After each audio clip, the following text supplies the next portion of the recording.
Hola y buenos días. Hoy tengo algo un poco diferente para ustedes y es una pregunta, a question from John Shaw. Muchas gracias, John. John pregunta, ¿cuándo usas prender y cuándo usas encender? Bueno, en dos sentidos, in two senses, they're synonymous. I was having such difficulty saying that. Sinónimos. Bueno, por ejemplo, sentido número uno. Encender la tele. La tele. Put the telly on. Encender la luz. Put the light on.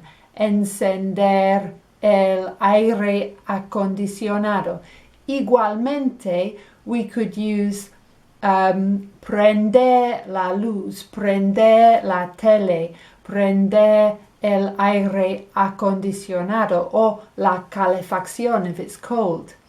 And then you just need to listen for where you are, porque en unos países es más elegante usar encender, es más fino. Bueno, en otro sentido también son sinónimos en el sentido de prender fuego. Okay, so light a fire, encender un fuego, encender un fósforo, which is a match, or una cerilla, or a match, or encender or prender el carbón, which is coal, or la leña, which is wood for burning, or encender or prender una vela. Podemos prender una vela. Could we light a candle? En otros sentidos no son sinónimos.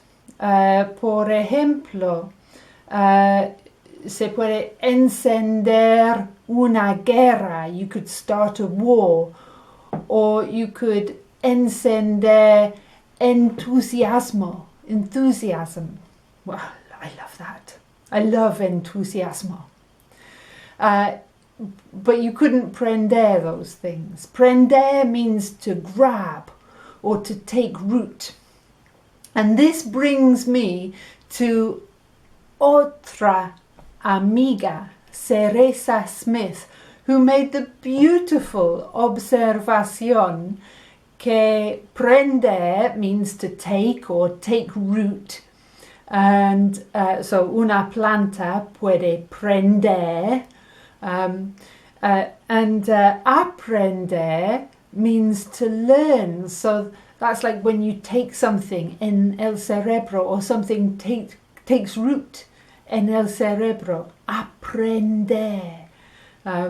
So those are related terms, and I love las conexiones. So I have to say, muchísimas gracias, Cereza Smith, y muchísimas gracias también a ti, John Shaw. Y gracias a todos ustedes para mirar mi video. Aprendemos juntos. Hasta la próxima. Adiós.